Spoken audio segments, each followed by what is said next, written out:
today, I don't think the ambition of anyone 3 years from now or 5 years from now is that whenever you feel ill or you feel, unwell, to go to someone who's an amazing AI prompter or an amazing AI expert. But your ambition would be to go to the doctor or to the specialist who is the savviest in the domain of AI and who can get you to solve your problem in the quickest way.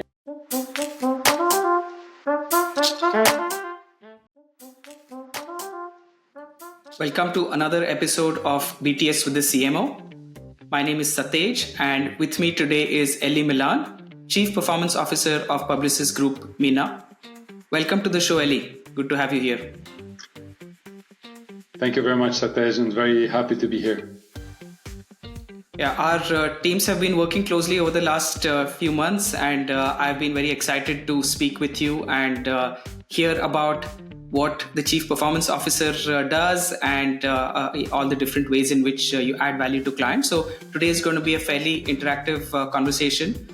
Before this, we were speaking about our audience and who the kind of people are, what they want to hear. So like we said, these are all people at the leading edge of technology, innovation, marketing, and creativity. So they would definitely love to hear from you. So before we start, I want to give a quick introduction of Elie.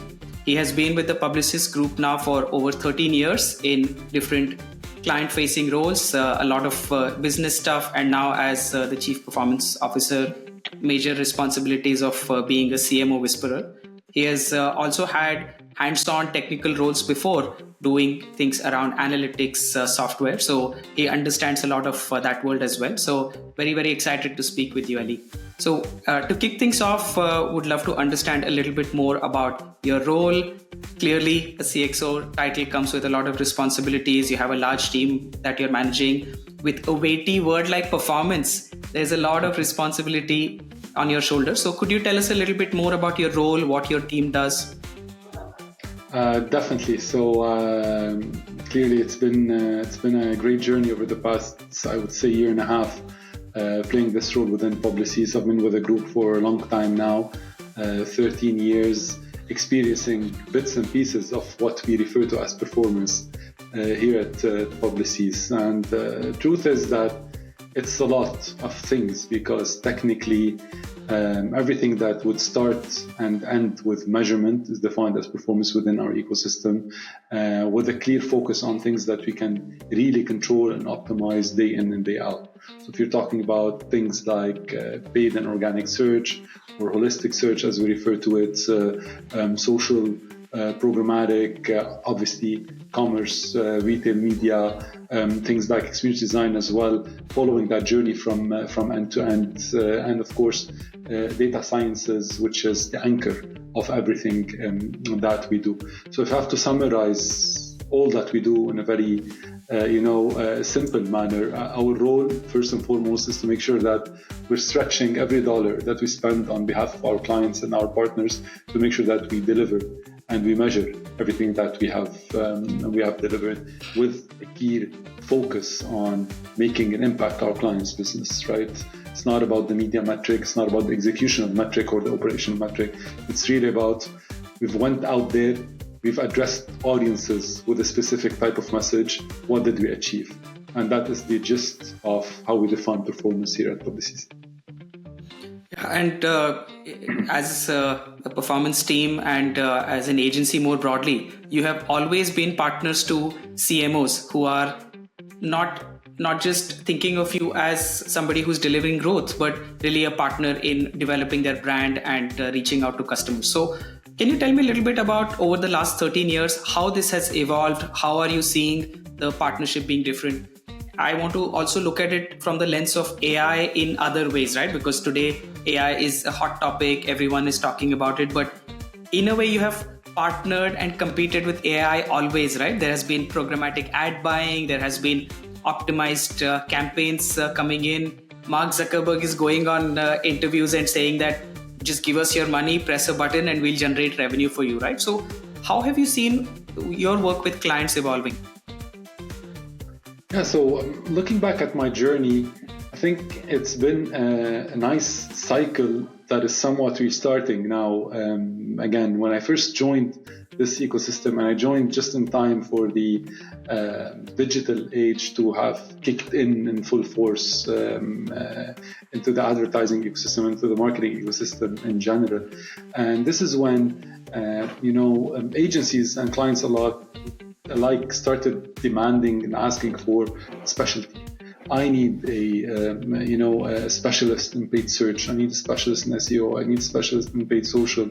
And then this got even more accentuated as more channels started entering into the mix, as programmatic became more prominent, and as retail media started also infiltrating that mix. And as that grew, eventually we have reached a tipping point where the maturity on both ends, agency, client, and of course the maturity of the platform has evolved to a very high degree that enabled, the route back to simplification, the route back to then, our clients becoming experts enough in that field for us to start looking together and at how can we simplify, how can we look at things holistically, how can we step back from the complex day-to-day while maintaining that, or how can we adopt, to your point, modern algorithms and things that automate a lot of what we do, and then step back and relook at what matters the most to the business, the growth,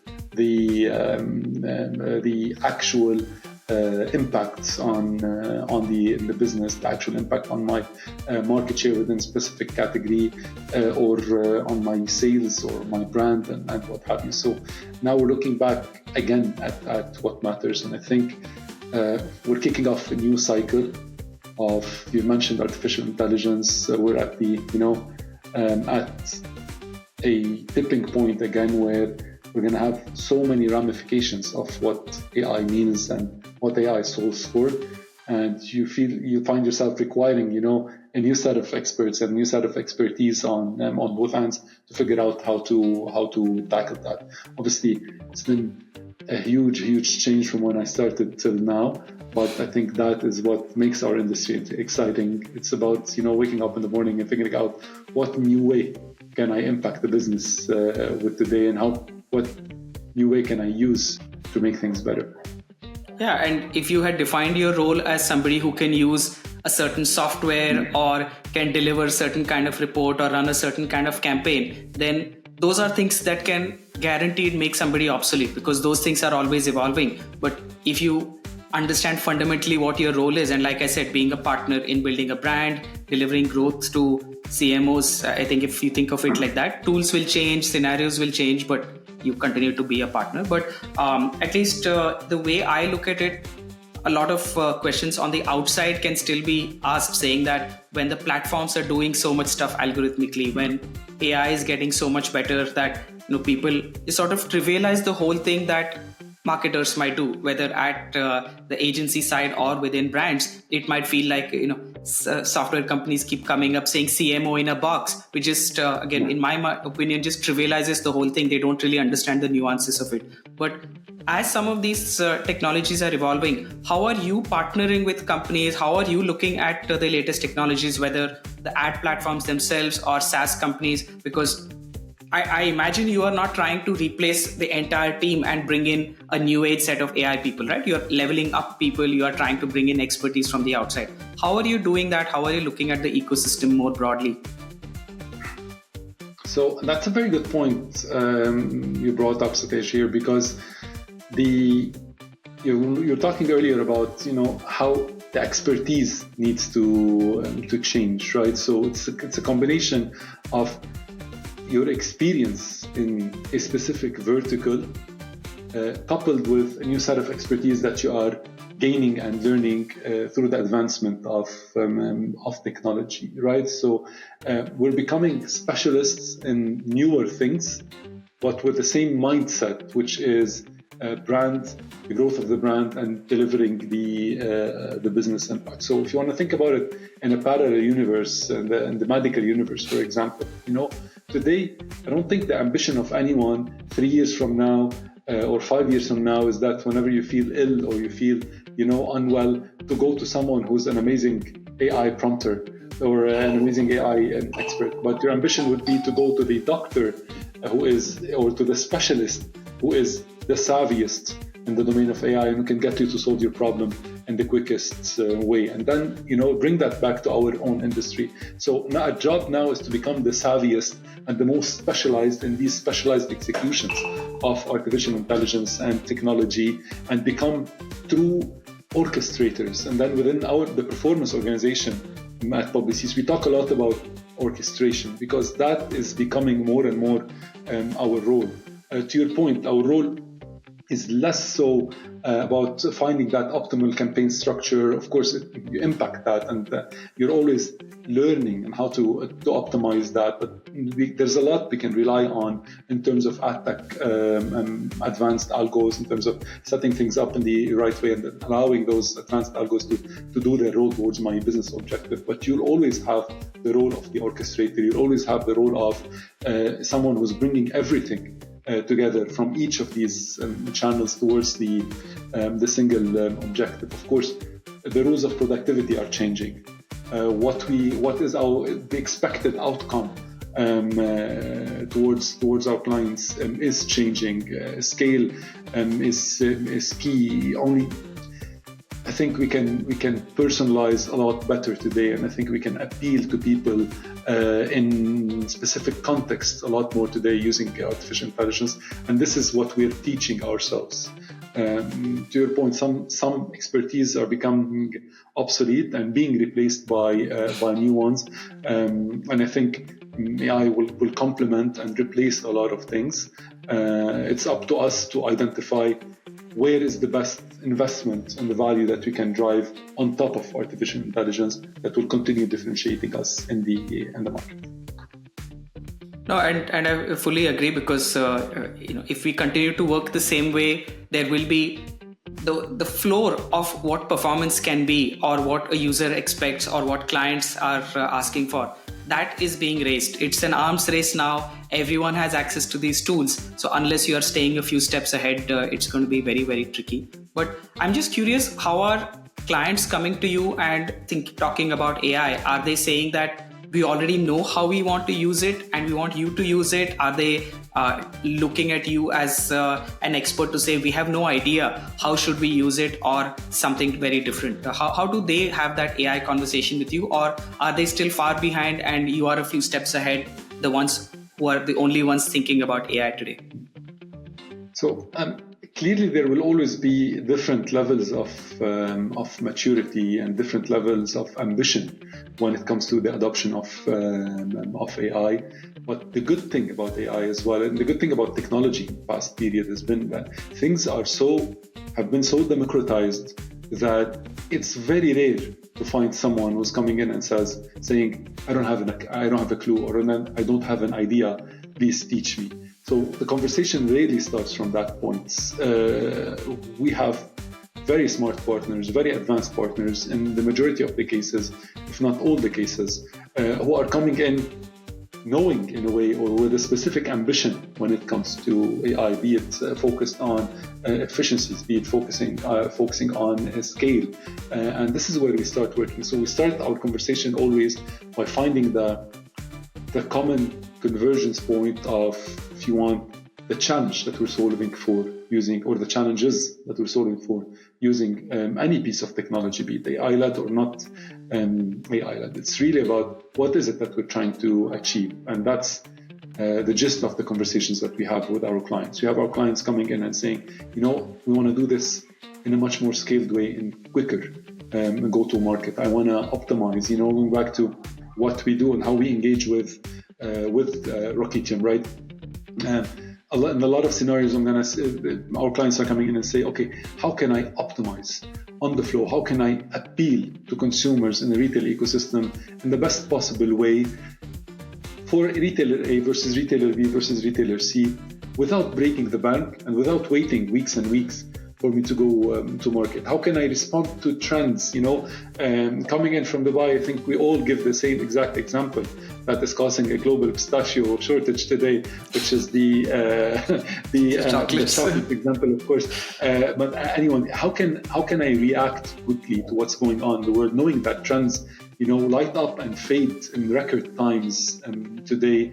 Again, without having teams stay up overnight, and we need to keep our ears close to the ground using technology. We want to get the insight using technology, and we want to react to the insights using technology. So as we define what success looks like and what is it that we're trying to solve for using technology, these conversations get streamlined further and further. We'll know better what is it that we're recommending to the client. Does the cost, or is the cost justified by the benefit? We'll test quickly and we'll scale quickly as well. And that is the gist of what we do overall in terms of technology.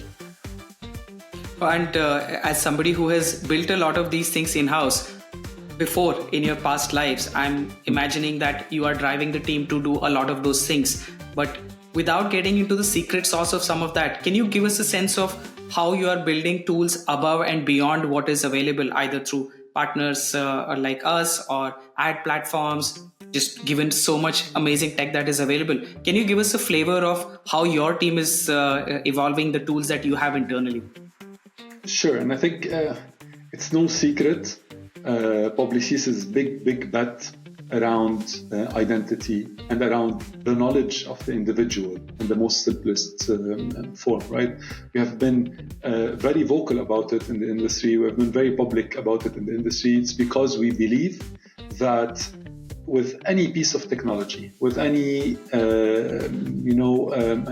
machine learning model or large language model or AI application of any form, and I'll borrow a nice saying from a colleague of ours. It's always, when it comes to this technology, it's a gold in, gold out situation.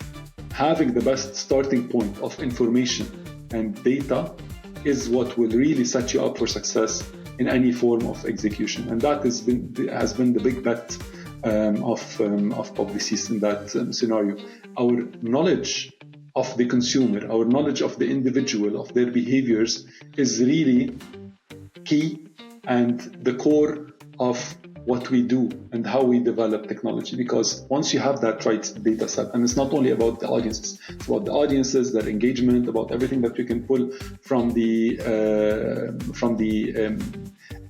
client's infrastructure and from the ad tech's infrastructure, all of that combined will create a good base for us to start, implementing specific technology executions, whether we've built those or whether they exist in the market. Same as the outcome of a generative AI model is as good as your input, and we believe that having the best possible input and the best, we're in the people's business, and the best knowledge of people and audience is the absolute foundation of everything. The tech stack that then you adopt to create an execution or to create a certain AI application becomes secondary.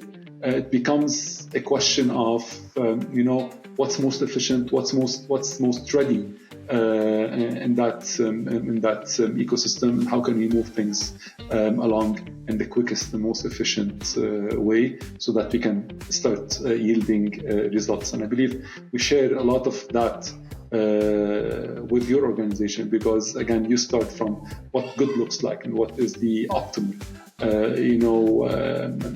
standard and input to understand specifically tailored, and then build from there. So this is where we're at an age where the tools and the techniques are less important than the inputs and the outputs, and that's our focus. No, absolutely. And like you rightly pointed out, what happens in the middle, tools on one side, users and platforms on the other, but whether it's the processes, the culture, or the empathy to listen to your clients, all of that at the center is really what makes it work. But having said that, what I think is very exciting is that you can be the one central place that CMOs can rely on. And when I say you, I mean you and other partners like you, to do the innovation on their behalf, because I'm sure they are bombarded by software, again, like Rocketium. It could be, I just read about Databricks just about reaching Snowflake's revenue. So they are going to Snowflake, Databricks, both going to CMO saying that you should be owning your own data, you should be building your own tools. Then OpenAI and others on the other side, and then obviously Mark Zuckerberg saying that, hey, you don't need anything, just put in money, we will generate revenue for you, right? So what I think is very exciting is that you can be at the center, innovating, bringing years of knowledge to bear and delivering those results. But I'm just curious, if a lot of times I don't think you have to pitch that hard because the brand is established, your track record is established. But if all over again, if you had to pitch saying you and your team have to be chosen for the future of building this new brand, the next Dubai chocolates, which has 100 million to spend, what would you say is a differentiator? How would you really convince them that you are the partner that they would bet on? I'm not asking you to pitch, but I just want to understand how you see as what you see as your differentiator. So a few differentiators, again, that are not private to the organization, are very clear. The first of which was the identity, and it's not about, by no means about changing the levels of ownership when it comes to data and technology. We build and we design in a way where we can come in and enrich the assets of the clients. All of our clients realize very much the value of owning their assets and the value, most importantly, of owning their data, because that is a very important wealth that will help them drive anything from R&D around a product to how they line themselves operationally, internally, to how then they go to market and communicate with their audiences. So the importance of having your own data set is critical to any organization. What we come in to say is that allow us to enrich that with what we have, allow us to help you find out more, and allow us to put that into action in partnership with you so that you can drive more growth and more results. And the second important element is how can you do that seamlessly? Because we are a big organization partnering with big organizations as well. So how can we eliminate any form of silo that, across the value chain, be it the digital transformation value chain or the marketing value chain, the communications value chain, PR, what have you, how can we simplify this whole thing using a combination of technology and capabilities and our own intelligence to design the optimal way to engage with the client across that value chain and really deliver seamlessly. No one wants to spend their time connecting people and briefing and debriefing and what have you, right? So how can we really eliminate all of these silos, which is anchored in our Power of One proposition that's about a decade old today, where we said, what matters is the result. What matters is the outcome. How we do it, let's think about that in a way that works for our organization, in a way that seamlessly or is that completely synergetic with how you operate. So we'll worry about the internal things, and then we'll focus with you on the outcomes. So knowledge, data that will fuel what you have and enrich what you have, and seamlessness in operations. I think these are the key pillars to success. And a very compelling story, and no wonder why you're winning some of these multi-hundreds of millions of clients away from your competitors. But those things that push and pull will keep happening. I know you're going to keep innovating and keep growing your businesses. But I want to put you on the spot a little bit and ask you an odd question. This is how you might pitch if you wanted this new business, and clearly at the end of that, you might win that. Are there cases where you might say no to clients, saying we are not the right partner for you? What you're asking for is either not right for the kind of company that we are, or more importantly, you should not be doing this because we don't believe this is the right thing. Can you tell us a little bit more? You don't have to share a real example, but can you give us a flavor of when you might say no to a client saying, not us? So we have a clear process around how do we process leads or potential business opportunity. When it comes to assessing a specific idea, it really goes down to what is it, what is the client trying to achieve, and how can we come in and add value, right? And this is the gist of everything that we do. Now, if we believe, or if we strongly believe that the clients, are not operating within their benefit, we also believe that it's our duty to come in and advise on that. So it's less so a question in my mind of saying, no, we don't want your business because we don't agree with what you're trying to achieve, and more so about asking the question about why have you made these choices? Is there context that we do not know, or will that context actually reveal that we might be able to advise you to do something different? And we're very lucky within our organization to have this type of diversity of expertise that span, very, very widely, from everything that has to do with the very basics of digital transformation through our expert consultants on the Sapient side, all the way to, building up your brands, your communications, the creativity element that comes in from our communications arm, and definitely all things in between, and all things related to media measurement and digital. So it's really a question of turning down business. There is a process for that that's managed by our growth team. I'm very lucky to be likely involved in this, but in most scenarios it's a question of identifying the why behind things and working with our clients to see to pitch in from our experience and hopefully see eye to eye when it comes to a specific philosophy or specific approach. You disappoint me, Elie. I thought you were going to say something a lot more controversial, but you've given the right answer, and obviously it shows the kind of culture that you have. But it's fine. We will have to look for some more interesting sound bites. But really, this was less about you saying something about some clients, but more as a warning or an input to clients, saying this is how you should really think about your growth and your partners and your place in it, right? But yeah, so maybe just continuing a little bit more on this. I can give you a few examples of that if you want, Satish. So just to showcase, like one big conversation, going back to the topic of AI, is the topic of ticking the box on AI.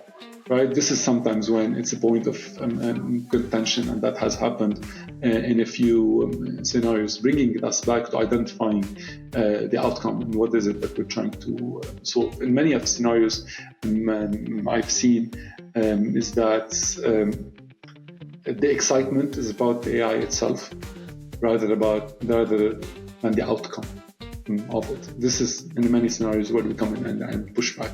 In a lot of scenarios we push back on product adoption that is driven by the release of a certain product, and then we go back to the drawing table and identify where is it that this product is adding value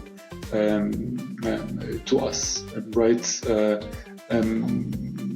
Adopting technology for the sake of technology is a point of contention that we face a lot with our clients. If you want something that is conversational, as I said, our clients have become much smarter now and much more advanced. So these scenarios are rare to happen, but if they happen and when they happen, the answer is always, why? Why is it that we're trying to do this? Is this because we want to tick a box? Is this a drive towards fame, or is it really something that will end up, driving value? Because we are equally liable to, in some scenarios, what are hefty budgets being spent, and we feel that accountability together with our clients. So it's really about identifying the objectives and rallying behind that.